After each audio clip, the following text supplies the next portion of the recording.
Cuba, esa isla mítica en la que tantos a lo largo del mundo alaban al régimen y otros tantos lo critican. ¿Qué realidad hay de esto?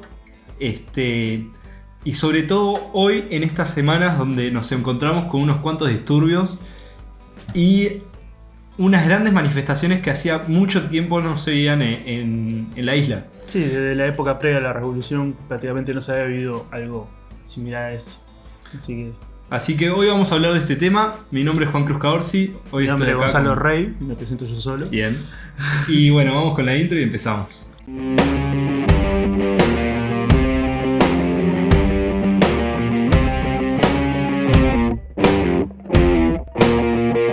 Bien. No sé por dónde te parece bien empezar. Yo creo que tendríamos quizá que hablar primero de lo que está pasando hoy y después ir un poco más para atrás. Sí, para entender por qué estamos acá, ¿no? Porque en realidad de Cuba se podría haber hablado en otro momento, pero particularmente hoy es interesante charlar la situación cubana desde el inicio de esta llamada revolución hasta nuestros días, dado lo que ocurrió ya hace unos días atrás, el 11 de julio, el domingo 11 de julio, en Cuba, que es algo que no tiene precedentes desde que está instaurado el régimen actual, ¿no? No, sin lugar a dudas fueron a partir de diversos sucesos que ya podemos saber de antes, la crisis económica que se vive en el país, determinadas faltas de algunos alimentos, Insumos básicos. Y otras cosas que junto con el detonante del COVID hizo que la semana pasada estallara unas manifestaciones bastante fuertes que hacía tiempo no se veían. Exacto. Uno de los puntos creo que hay que resaltar mucho es el tema de, bueno, hace no tanto, 2, 5 años, empezó a haber internet en la isla. Y esto ha llevado a que la gente, los cubanos, el pueblo, vea que hay más allá en el mundo y que muchas veces lo que dicen desde el régimen no es cierto. Yo tengo relación con unos cubanos que me decían que hubo un cambio, hubo un antes y un después de que se accedió al internet. Si bien es caro, Sí. Muchos vieron, pero pará, lo que me cuentan no es real. Y entonces empezaron a ver otras cosas y ya la población Exacto. se comenzó a hartar un poco del sistema. Y no solamente fue lo del internet, sino también la flexibilización de los viajes, porque durante mucho tiempo el cubano no podía viajar fuera de la isla libremente. Sin embargo, se fueron flexibilizando los requisitos, las medidas para que el cubano pueda viajar al exterior. Y evidentemente al viajar uno ve una realidad y escucha una realidad que es muy distinta a la que estaba viviendo en esa isla que durante varias décadas fue sumamente hermética, ¿no? Sobre todo en los años duros de Fidel Castro, donde básicamente era un rincón aislado del mundo. Este es uno de los ingredientes principales que luego llevaron al descontento de la población. Eso sumado a la situación de inestabilidad económica que sufre Cuba desde los 90, cuando cayó el bloque socialista, porque hasta finales de los 80 Cuba lo que encontraba su principal sostén en la Unión Soviética y en el mercado socialista, ¿no? Para poder comerciar, para recibir subvenciones, ayudas económicas y demás. Pero cuando colapsa todo este sistema a finales de los 80, principios de los 90, con la caída del muro, la caída de los regímenes del este de Europa, el final de la URSS, Cuba casi que de la noche a la mañana pierde todos estos ingresos, este mercado, esta oportunidad económica de intercambiar y comerciar, y a raíz de esto se hunde en una crisis terrible durante los 90, que es algo que no le pasó solamente a Cuba, sino que a otros países comunistas que sobrevivieron al derrumbe del bloque socialista, como puede ser por ejemplo Corea del Norte, que durante los 90 sufrió un periodo que ellos llaman la ardua marcha, que fue básicamente un periodo de hambruna donde murieron millones de coreanos. En Cuba no fue tan radical, pero se vivió una situación muy crítica.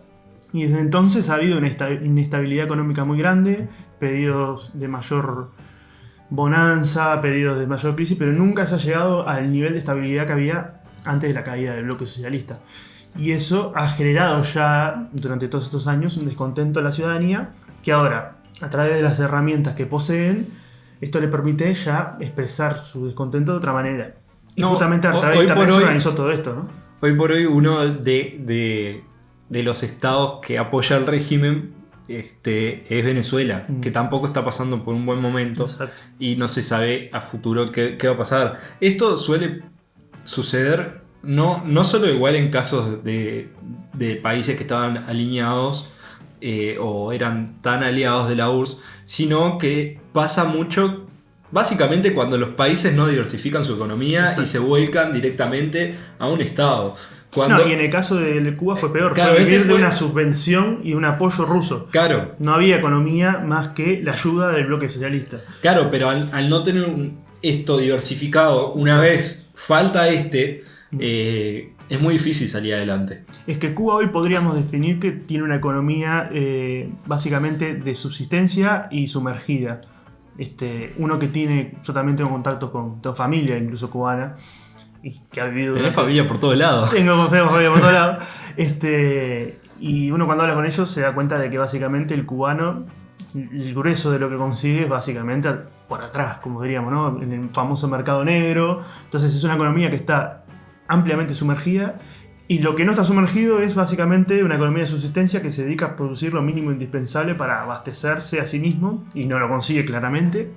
Así que básicamente Cuba tiene muy poco que ofrecer, y eso le imposibilita comerciar y percibir ingresos que permitan el desarrollo de la isla, entre otras cuestiones, ¿no? Pero deteniéndonos más en lo que está pasando ahora, además de toda esta crisis económica y de ciertas medidas erróneas que ha tomado el gobierno desde el final del año pasado, lo que también está sacudiendo todo es la crisis del COVID, como bien decías al principio, que si bien al principio del 2020 y incluso a principios de este año estaba bastante controlada la situación, en las últimas semanas se ha descontrolado. Llegaron incluso a picos de 6.300 casos en la semana pasada en un solo día. Y esto ha desbordado el sistema de salud cubano, que apenas posee insumos básicos, incluso carecen de insumos para testear. Evidentemente también carecen de camas, de oxígeno, en fin, de todo lo que se necesita para atender a un sistema que está cada vez más exigido producto del crecimiento de contagios. Además la vacuna, la Soberana, si bien se ha hablado mucho, sobre todo acá en el Cono Sur, porque Argentina ha dicho que iba a comenzar a impartir esta, lo cierto es que la vacuna Soberana no brinda tanta inmunidad como otras, y además su producción es muy escasa. De hecho, estaban teniendo escasez de jeringas en la isla, por lo tanto pueden llegar a tener la vacuna, pero van a tener un problema también para administrar la vacuna a sus ciudadanos por esa escasez de jeringas. Entonces, la escasez de insumos, la insuficiencia de un sistema que es muy bien visto a nivel internacional, se habla muy bien de la salud cubana, de los médicos cubanos, pero una cosa puede ser el tema de los médicos, que tampoco están así como se dice, pero una cosa es el capital humano y otra cosa es los recursos que pueda tener el sistema puertas para adentro en la isla, ¿no? Y evidentemente toda esta situación ha llevado a que la gente se harte, dado que la atención es insuficiente, está muriendo gente incluso sin ingresar al hospital, entonces es una situación bastante grave, ¿no? Por ende, todo esto, la situación económica, la escasez que hay puntualmente en este momento de recursos de insumos básicos, la alta inflación que está experimentando el país en este momento, que algunos economistas incluso prevén que los precios este año puedan aumentar entre un 600 y un 900%. Toda esa situación ha llevado a que el pueblo diga, bueno, basta, la situación es insoportable, y además está toda esa cuestión del régimen, ¿no? Además creo que algo que agrava el sistema indirectamente por el sistema, la situación indirectamente del COVID, es el tema del turismo. Exacto. Cuba, a ver... Mucha gente sueña con viajar a Cuba, realmente como un destino turístico es un lugar muy lindo, pero con toda la crisis que se vivió en el mundo por el tema del coronavirus, estos viajes y todos los países que se dedican al turismo o su sector turístico la han sufrido y la tienen muy difícil. Exacto. Y para Cuba representan un grueso muy importante. De hecho, estamos hablando que también mucha gente que se dedica al turismo percibe gran parte de sus ingresos por parte de las propinas. exacto. Entonces, hoy esta plata no les ingresa. Aparte, o sea, uno tiene que pensar que las propinas del turista por lo general son en dólares y mínimo te dejan $10 de propina. $10 de propina en Cuba hoy es mucha plata. Es demasiado. Entonces, todo esto ha afectado. Además, se ha criticado mucho al gobierno, dado que, producto de esta situación de un sector turístico asfixiado, se permitió ingresar sobre todo a turistas rusos de forma bastante liberada, sin demasiados controles. Y esto llevó a que justamente de Rusia, que está pasando un momento también complicado con la pandemia, muchos de esos rusos trajeron a la isla el virus y generó este rebrote que empezó a mediados del mes de junio, que está azotando fuerte a la isla en este momento. Así que bueno, otro punto de crítica del gobierno. Y también otra situación que colmó la paciencia fue una medida que ha tomado el gobierno de Díaz-Canel a finales del mes pasado, a principios de con respecto al dólar, que anunció que el gobierno a partir de principios de este mes iba a dejar de aceptar dólares estadounidenses, que es una de las medidas más duras contra dicha moneda desde la época de Fidel Castro, donde había estado sancionada. Y hay que tener en cuenta que muchas de las remesas, es decir, del dinero que reciben los cubanos desde el extranjero por familiares, amigos que se encuentran en el exterior, proviene justamente en dólares. Y dada esa situación, eso le afecta al cubano, ya que el cubano percibe esos dólares del exterior y no los puede cambiar porque el gobierno no acepta más dólares, porque tiene un superávit de dólares en este momento, dado una medida que tomó a finales del año pasado de fomentar el cambio directo al dólar, dado que justamente le escaseaba esta divisa. Pero ahora se generó un efecto contrario, entonces echaron marcha atrás a la medida. Y esto está perjudicando a muchos de los cubanos que reciben remesas. Entonces, es todo un combo de muchas situaciones por diversos puntos. Estas remesas, aparte, son las que la población usa para subsistir. Todos aquellos que tienen sus familiares fuera que les mandan plata, son las que utilizan para comprar determinada cantidad de bienes. Sí, porque la mayoría del cubano, alimentos o otras cosas en el mercado negro, por así decirlo. Porque la mayoría de los cubanos no pueden, con el salario que perciben de su trabajo, subsistir. Es una realidad, no les da. Entonces esas remesas son fundamentales. Una vez estalló todo esto en diversas protestas a lo largo de la isla. No fue... Empezaron en una ciudad en concreto, en San Antonio de los Baños, el 11 de julio, y rápidamente se desperdigaron por las principales ciudades, por La Habana, por Santiago de Cuba. Esto gracias al acceso a internet que hay hoy por hoy. Claro, y a la gran cantidad de videos de las fuerzas policiales y las fuerzas del gobierno que reprimiendo. El gobierno tomó la medida de restringir el acceso a internet. Como hablábamos hoy, hacía pocos años que habían podido acceder a internet, muchas veces pagado por los familiares que viven fuera de la isla, porque es algo sumamente caro, pero aunque sea lo tenían. Hoy por hoy está restringido, si bien se pueden seguir comunicando con familias, es más difícil acceder a información. Sobre todo a las redes sociales, que es donde está más restringido el acceso aún. Entonces, toda esta situación ha llevado a que el gobierno tome estas medidas de represión. Acusó a las manifestaciones de ser contrarrevolucionarias, llamó a los partidarios del régimen a defender la revolución y acusó al gobierno de los Estados Unidos, como no, una vez más, de estar tras esas manifestaciones, y también culpó de la crisis económica que vive actualmente el país al famoso bloqueo que sufre la isla. Y acá me quiero detener porque es algo que incluso muchos de ustedes nos pidieron a través de nuestras redes. Para los que no estén al tanto, nosotros el día jueves de la semana pasada, si mal no recuerdo, subimos una historia a Instagram, que ya de paso les invito a los que no nos siguen en nuestras redes que nos sigan tanto en Twitter como en Instagram. Nosotros anunciamos que íbamos a grabar este podcast sobre Cuba y les pedimos a ustedes que nos comentaran qué aspectos de la situación cubana querían que nosotros tratásemos. Y lo más mencionado con diferencia fue la situación del famoso bloqueo, de si es un bloqueo o un embargo, o incluso algunos nos decían directamente que expliquemos por qué es un embargo y no un bloqueo, como se repite muchas veces, sobre todo desde un sector de la política internacional. Para entender esto nos tenemos que remontar a los inicios del régimen. Exacto. Cuando se comenzó a instaurar este régimen, se expropiaron diversas empresas y propiedades de estadounidenses. Pero aún que me quiero estaban en tener la isla. algo anterior a eso. Bien. Que fue que hay que decir que esta revolución no fue una revolución ni socialista, ni marxista, ni comunista de su inicio. Fue una revolución que intentaba derrocar una dictadura que en ese momento gobernaba el país, la dictadura de Fulgencio Batista. Y una vez derrocada esa dictadura, primero, Fidel ni siquiera es nombrado ni presidente ni primer ministro, es nombrado comandante jefe de las Fuerzas Armadas. Se instaura un gobierno afín a Fidel, pero en el cual no participa. E incluso el propio Fidel, a mediados del 59, principios de los 60, realiza viajes a Estados Unidos.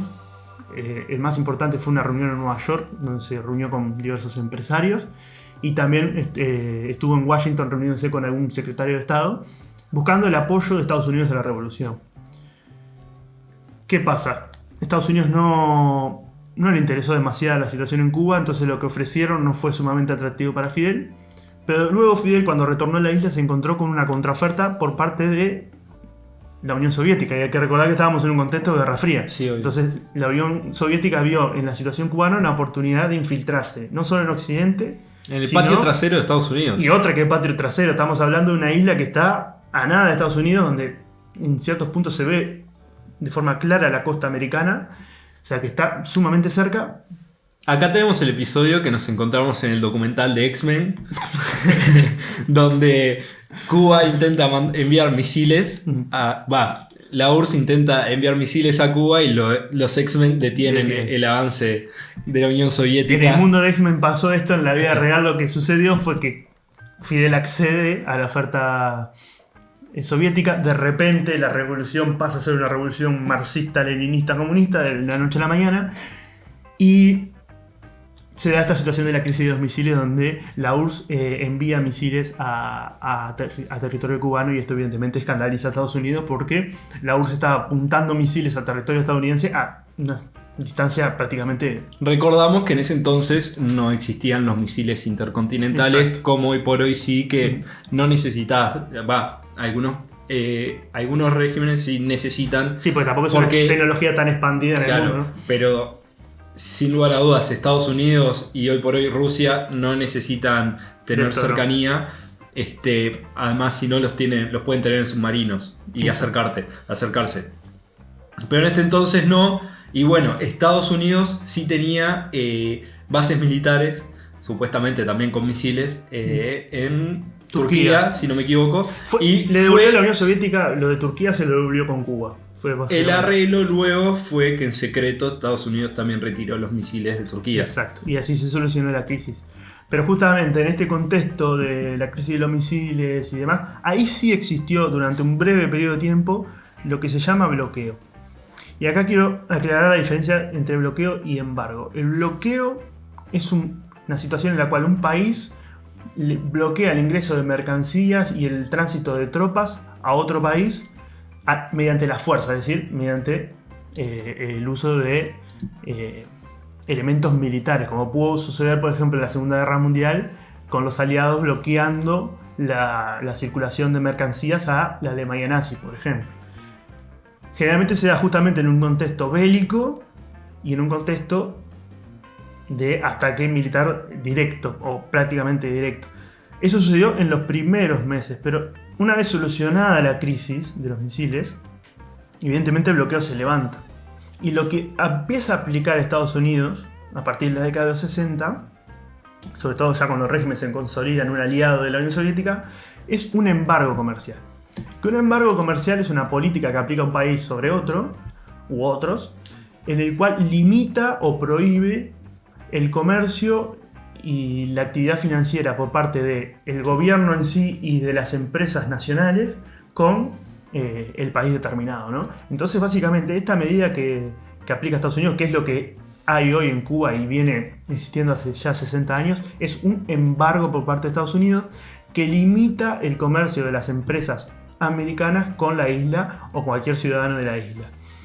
Ese embargo en principio era más limitado, después fue ampliándose, sobre todo en el periodo del gobierno de Bill Clinton en los 90, donde con la ley de democracia cubana lo que hicieron fue básicamente limitar el comercio únicamente a insumos médicos y ayuda humanitaria, era lo único, y también elementos para la agricultura, es lo único que se permite comerciar. El resto, todo, tanto el Estado americano como todas las empresas americanas tienen prohibido comerciar o realizar actividades financieras en territorio cubano y con ciudadanos o el gobierno cubano. Prohibición. Pero igual limita, que pese a que existe, esto no impide que, bueno, si bien las importaciones de la isla no son tantas, Estados Unidos es de los mayores socios comerciales de la isla. Bueno, ahora esto ya ha quedado muy reducido, pero es verdad que antes de la revolución el 70% de las importaciones provenían de Estados Unidos. Era el principal socio con diferencia. Esto ha cambiado, pero a lo que hay que detenerse es que este embargo lo que le prohíbe es hacer negocio con Estados Unidos a Cuba.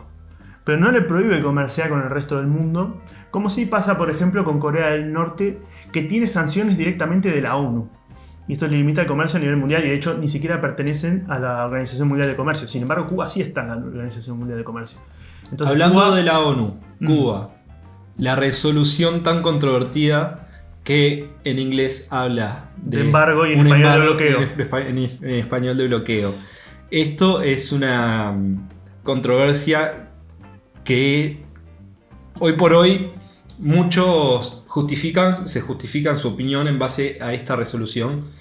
Yo igual en lo personal no justificaría casi ninguna opinión mía con ninguna resolución de la ONU, perdónenme. Pero hay una cuestión también. Si uno quiere ser bien pensado, puede haber un problema de traducción del documento. Sí. Pero acá nosotros en Planeta Político nos caracterizamos por ser un poquito más mal pensados y evidentemente los que realizaron la traducción, los funcionarios que realizaron la traducción al español evidentemente eran funcionarios que tenían una orden de dar un determinado signo político a esa traducción, que suele suceder en muchas traducciones de textos de resoluciones de la ONU. Esto no pasó únicamente con esto. Se da, es lamentable, pero se da. Pero bueno, seamos un poco bien pensados esta vez, digamos que hay un problema de traducción. La realidad es que el mundo reconoce, o buena parte del mundo, que lo que hay es un embargo y de hecho en la ONU se ha votado en muchas ocasiones contra el embargo. En la última votación creo que solamente fue apoyado el embargo por Estados Unidos y por Israel, el resto del mundo en su gran mayoría rechazó el embargo. Pero vuelvo a detenerme en lo mismo, es una medida que tiene el gobierno estadounidense para con el gobierno cubano. Esto no le impide a Cuba comerciar con cualquier otro país del mundo de forma libre y normal. De hecho, a día de hoy se calcula que las importaciones de Cuba rondan los 5.000 millones de dólares y tiene diversos socios comerciales, en el cual destaca España, que representa el 19-20% de las importaciones, pero hay otros países de diversas zonas del mundo, de Europa, de América. Bueno, Uruguay es uno de los principales socios comerciales de Cuba. La isla puede comerciar. ¿Por qué no comercia? Por lo que hablábamos hace un rato de la situación de su economía, que es una economía sumergida y de subsistencia, que básicamente no tiene nada que ofrecer al mundo. O sea, ¿qué va a comerciar Cuba para afuera si apenas puede suministrarle a su población insumos básicos para sobrevivir? Nada puede comerciar. No, es una pena aparte porque es una isla muy rica en recursos. Es muy rica en recursos, pero muy mal aprovechado, producto de que es una economía completamente arrasada. Y es un clima aparte que es muy propicio para el cultivo de muchos alimentos y también para la pesca, para otra tanta cantidad de alimentos. Muchas cosas de las que te dicen los cubanos que están hoy fuera, que si por algo se ha mantenido tanto el régimen y no han habido grandes hambrunas, es porque básicamente cualquier cubano puede salir a una zona más despoblada y consigue alimentos, frutos, en fin, por todos lados, porque abunda el alimento y los recursos naturales en la isla. Algo muy llamativo de esto que decías de salir a una zona más despoblada, que quiero hablar un poco por arriba, es el tema de que, bueno, no es tan fácil también viajar dentro de la isla. Vos si nacés en la capital y querés mudarte a otra ciudad, o al campo, o a donde sea, o al revés, necesitas hacer trámites muy engorrosos y que no siempre son aprobados. Eso es típico de estos regímenes, está ¿no? muy controlado la población donde vive, porque lo que buscan es, bueno, que no se... Que no haya un desbalance. Que no haya un éxodo masivo hacia una zona y que intensifique también la escasez de alimentos o productos en dicha zona, o la producción de alimentos en el campo, por ejemplo. Exacto. Entonces, Cuba sufre unas dificultades internas muy importantes que justamente no le permite tener una capacidad comercial. Y por eso Cuba comercia tan poco, porque no tiene una industria desarrollada y una capacidad de comercio tan grande, y por eso sus ingresos son a través del turismo y las remesas que envían los cubanos del exterior. De eso más o menos sobreviven, porque tampoco se podría decir en muchos casos que eso es vida, ¿no? La situación en la que viven muchos de los cubanos, pero por lo menos se las han ingeniado para sobrevivir. Pero por eso también Cuba no comercia tanto, y hay que detenernos en esto, porque parece que para un sector todos los males que vive la isla hoy en día y ha vivido durante todos esos años es por un bloqueo que no existe. Pero de última, si hablamos de embargo, tampoco es sumamente determinante. Evidentemente afecta, y sobre todo deteniéndonos lo que decía anteriormente, de que Cuba, antes del régimen castrista que tiene hoy, el 70% de las importaciones y la mayoría de sus exportaciones iban a Estados Unidos. Era el gran socio, y las principales empresas y las principales empresas pero los destellos de esto lo podemos las ver. principales propiedades eran de estadounidenses. Los destellos de todo esto lo podemos ver a día de hoy, por ejemplo, en los vehículos. Sí. Te diría que el 100%, pero no, es muy arriesgado. No. El 85% de los vehículos que hay hoy en Cuba son de esta época, solo que se han ido restaurando, pero son la mayoría autos americanos, y que bueno, todo el mundo hoy por hoy dice, ¡ay, qué lindo Cuba! Autos viejos que están lindos, pero es porque no les quedó otra. Claro. Entonces, y de hecho, el régimen sobrevivió los primeros 10-15 años, no solo de ayudas hacia la Unión Soviética, sino también de todo lo que expropió a los americanos en la isla. Que también hay que decir que muchas de esas propiedades y muchas de esas empresas pertenecían a la mafia. La mafia americana tenía una actividad muy importante en la isla. Sobre todo por el ron. Y esa fue una de las excusas principales para expropiar, que eran propiedades de la mafia, pero no era todo de la mafia, evidentemente. Y básicamente se nacionalizó todas las empresas, se expropió todas las propiedades de los americanos, y no solo los americanos, de demás extranjeros y de cubanos, y sobre todo también afectó esto a muchos españoles.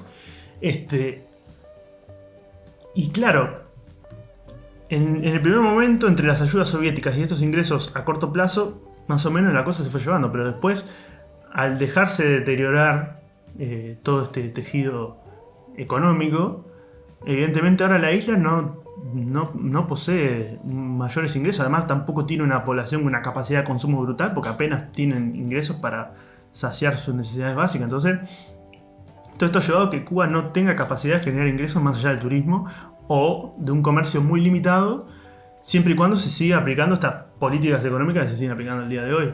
Se había hablado antes de la pandemia mucho de impulsar un proyecto que permita, aunque sea la creación de pymes, de pequeñas empresas, para los cubanos, para que pudiesen empezar a generarse un pequeño sector privado que impulse un poco más la economía. Esto no ha quedado ahí en stand-by. Entonces, sí, evidentemente el embargo de Estados Unidos perjudica.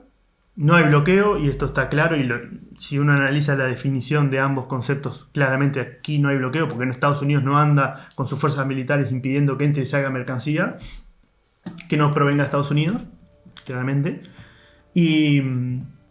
Pero evidentemente esto afecta a la economía, pero no es el único ni el gran mal que tiene la economía cubana, sino que es algo más bien del propio sistema que después que perdió el apoyo del bloque socialista y sobre todo de la Unión Soviética, se ha desmoronado.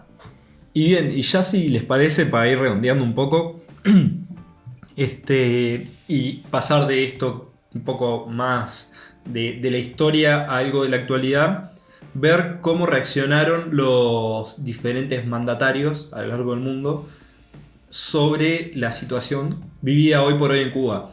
En especial, la mayoría se mostraron bastante preocupados por la situación, pero resaltan 3 casos de los que vamos a hablar. Dos de ellos son el caso del presidente de México y el presidente de Argentina, AMLO, Manuel López Obrador y Fernández.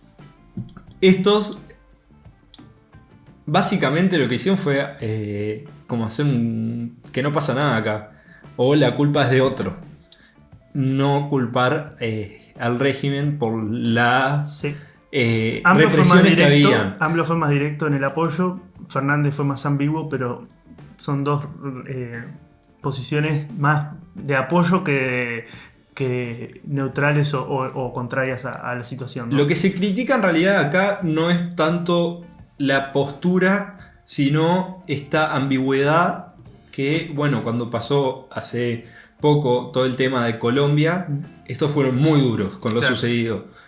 Pero hoy con Cuba que es algo similar, no estamos es culpa hablando de ellos. Estamos hablando de Estados manifestaciones. Unidos, AMLO dijo, Estados Unidos tiene que terminar con el bloqueo. Claro. O sea, otra vez echando la culpa a Estados Unidos por dos situaciones que son similares. A raíz de crisis puntuales en ambos países, tanto en Colombia como en Cuba, se generaron manifestaciones de los ciudadanos, ¿no? Y en una, para ciertos mandatarios, esas manifestaciones están bien, hay que apoyarlas y hay que criticar a los gobiernos y pedirles soluciones, pero en otros casos, hacer un poco la vista gorda. Y evidentemente esto tiene un tinte ideológico. También una cosa similar se vio casi sin precedentes en España, donde ninguno de los ministros consultados se atrevió a calificar a Cuba como una dictadura, que es algo que no había pasado nunca en España, gobierne quien gobierne. Y esto también genera una situación de mucha polémica allí, porque España es un país que está muy ligado a Cuba. Cuba hasta hace poco más de siglo y medio era una colonia española aún, y los lazos con la isla son muy fuertes, y como decía, España es el principal socio comercial de la isla en este momento.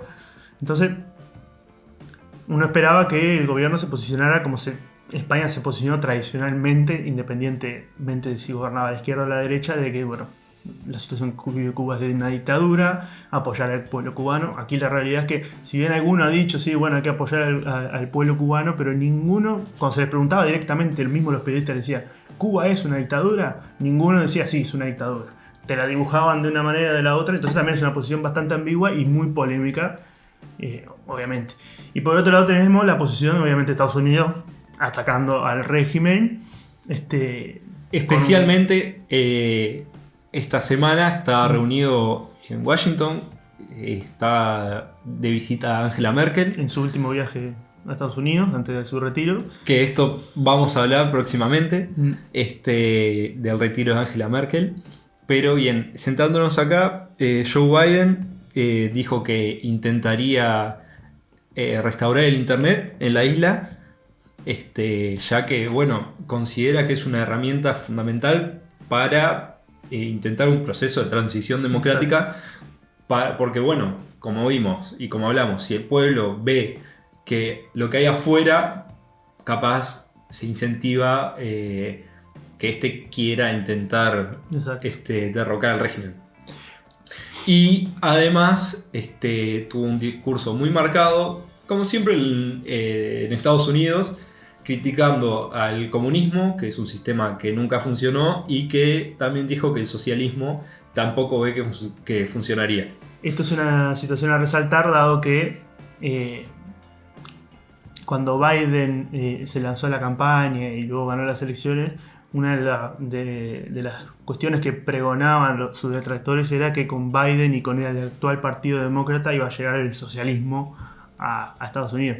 Y claramente Biden ha demostrado ser el político con las ideas que ha tenido siempre desde sus inicios en la política, que ha sido un político siempre muy, digamos, de centro, incluso que en muchas ocasiones ha negociado y ha llegado a acuerdo con los republicanos. Entonces es un tipo que siempre ha estado alejado de lo que es el socialismo y mucho más de comunismo. Y lo está demostrando una vez llegado a la Casa Blanca. Evidentemente su imagen y sus estrategias de campaña fueron más amigables hacia la izquierda por una cuestión meramente de interés político y electoral, pero ahora que ha llegado al gobierno ha demostrado en sus políticas que es el Biden de toda la vida. Sí, esto como lo hablamos en el podcast pasado, sí. Solo que es llamativo para reafirmar esta posición, que quieras o no, es bastante dura. Es bastante dura. Y no ha sido el único Estados Unidos. El grueso del mundo ha tenido una posición en apoyo al pueblo cubano y en contra del gobierno. En el caso, por ejemplo, nuestro acá en Uruguay, el gobierno uruguayo emitió un comunicado bastante duro, el presidente fue bastante duro con respecto a Cuba. Pero bueno, están estos casos de ambigüedad e incluso de apoyo que siguen siendo muy polémicos. Obviamente también Venezuela, no lo nombramos, pero evidentemente Maduro apoya ciegamente al régimen cubano. Pero bueno, este ha sido más o menos el tablero a nivel internacional, a nivel político internacional, sobre la situación cubana. A mí me llama también la atención, o quizás, no sé si es tan llamativo, que China, que por ahí podría ser alguien que se pudiese aprovechar esta situación para confrontar con Estados Unidos, no ha emitido ningún tipo de opinión, tampoco posee lazos muy significativos con la isla, no es que ha llegado a sustituir a la URSS en esa posición, o sea, no demuestra un interés para China. Entonces por ese otro lado hay indiferencia. Quizás lo ve más como un problema por el conflicto que le puede llevar con Estados Unidos, que realmente la URSS se atrevió a mucho, pero era más poderosa en ese entonces. Exacto. La rama militar, creo que no tenía miedo de ir a un conflicto con Estados Unidos o una escalada bastante fuerte, que hoy por hoy China no sé si está dispuesto a hacerlo. Exacto. Tampoco Rusia se ha pronunciado demasiado, o sea que las otras potencias antagónicas a Estados Unidos, por así decirlo, tampoco han tomado una posición clara en el conflicto. Entonces la realidad es que el grueso del ambiente internacional ha apoyado al pueblo cubano y ha exigido al gobierno que rectifique en muchas de sus medidas y que busque una solución pacífica a este conflicto. Pero bueno, también había que resaltar esos casos donde la cosa no era tan así. Y también en la isla lo que se hicieron fueron bastantes manifestaciones a favor del régimen. Una de ellas, la más importante, encabezada por Castro, Raúl Castro, y ¿cómo es? El presidente Díaz Canel, que lo que decían es que estas manifestaciones y las represiones no existieron, o sea, las en contra del régimen no existían, que era todo algo de propaganda armado para desestabilizar el régimen, era causa del imperialismo y el discurso de siempre. Pero bueno, los hechos están, los videos están. De hecho, se terminaron retractando días más tarde, creo que fue el viernes pasado, en una conferencia que dio Díaz Canel, en el cual ya la posición no fue tan agresiva contra la manifestación y contra el imperialismo yanqui ni demás, sino que incluso pidió hasta disculpas a la ciudadanía por los excesos que se podían haber cometido. Que bueno, que uno podrá hacer las valoraciones que quiera de esas declaraciones, pero lo que claramente se ve es un cambio de postura y decir, bueno, vamos a calmar la cuestión, vamos a reconocer que pudo haber errores y tratar de calmar la situación porque tenían miedo de que se termine desmadrando todo, por así decirlo. Y bueno, más o menos esta es la situación hoy en Cuba. Sé que quizás llevamos un poquito tarde al tema, pero bueno, esto es lo que ha pasado hasta el día de hoy. Hemos abarcado lo más posible y puede que sean. Esto va a seguir seguramente. Quizás se pueda calmar ahora, pero como dijimos, hoy con el acceso a internet, que es uno de los grandes detonantes, puede ser que se reiteren. Algo que no quiero pasar, para entender la gravedad, y ya con esto cerramos, la gravedad de la situación, es que, bueno, el gobierno emitió a partir de ahora permite hasta el 31 de diciembre de este año que todos los que viajen a Cuba puedan ingresar con alimentos, insumos básicos y medicamentos sin tener ningún tipo de restricciones. Y tampoco abonar ningún tipo de tarifa. Que esto es algo que no sucedía hace muchísimo, pero esto es para entender, bueno, la crisis que se vive hoy por hoy de falta de alimentos o falta de productos es bastante alta para que se dan esto. Bueno, y para que vean justamente la situación de una economía casi arrasada, es que el gobierno tiene que acudir a liberalizar el ingreso de este tipo de productos a través de los propios cubanos que viajan o de que claro, no estamos hablando de importaciones. Claro, porque el gobierno no tiene la capacidad de hacerlo por sí mismo, ni tampoco hay una industria que tenga la capacidad de hacerlo por sí mismo. Sino de importaciones individuales. Ese es el nivel de la gravedad de la situación. En realidad decís, vos, pero pará, vos en una valija, ¿cuánto te podés traer? 5 paquetes de arroz. Pero eso puede cambiarlo todo para el cubano. Entonces es realmente algo catastrófico si uno lo analiza desde el punto de vista económico y humanitario. También otro detalle a resaltar es que nuevamente, como en otras crisis anteriores, el gobierno cubano rechazó ayuda humanitaria de todo tipo. Esto también generó obviamente indignación en la población, ya que Cuba en este momento estaría necesitando ayuda no solamente a nivel alimenticio, sino a nivel de insumos sanitarios por la situación del COVID. Otra perlita más del gobierno, pero bueno, eso es lo que hay hoy por hoy de Cuba. Veremos cómo se desarrolla la situación en los días y las semanas siguientes. Y bueno, esperemos por la gente, ¿no? Por el pueblo cubano, que esto se solucione de la mejor manera posible. También yo creo que, y algo que me gustaría ya para redondear ahora sí, volviendo a lo del embargo y el bloqueo, yo creo que si bien... Va a quedar muy redondo esto. Sí, va a quedar demasiado redondo ya, una pelota va a ser. Pero... bueno, la realidad es que yo creo que igual el bloqueo de Estados Unidos ya debería... El embargo justamente. Ya que tanto hablamos me quedó el bloqueo. No, pero el embargo creo que si bien no es lo que pintan en ciertos sectores, yo creo que ya no tiene justificativo, porque al fin y al cabo este embargo al que perjudica directamente es al pueblo cubano, que en cierto modo es inocente en toda esa situación. El problema es que es muy difícil quitarlo porque... No, se pueden aplicar sanciones como se ha aplicado en Venezuela a los líderes digo remover Estados embargo. Unidos no está muy por la labor. No, además que no es algo que digas, bueno, el Ejecutivo lo tiene que hacer, es por mayoría parlamentaria, si no me equivoco. Claro, entonces el ambiente político estadounidense no está muy por la labor, pero yo creo que por el bien del pueblo cubano este embargo debería levantarse, porque, como digo, el pueblo en su mayoría es inocente en esta situación y ya se ha visto que tras 60 años de bloqueo que esto no ha ayudado en nada más que en generar miseria generar miseria a la sociedad. Entonces yo creo que sería más efectivo quizás aplicar sanciones específicas a la cúpula del régimen, a ciertos miembros en particular, como se hace con Venezuela y como se hace con otros países, y no tanto al comercio con la isla, dada esta situación de que esto perjudica mucho al ciudadano de a pie. Pero bueno, igualmente no es un bloqueo, es un embargo, es diferente. Y entonces no es tampoco una gran excusa para escudarse de todos los males. No te vas a confundir de vuelta, ¿no? No me voy a confundir. Y bueno, con esto cerramos.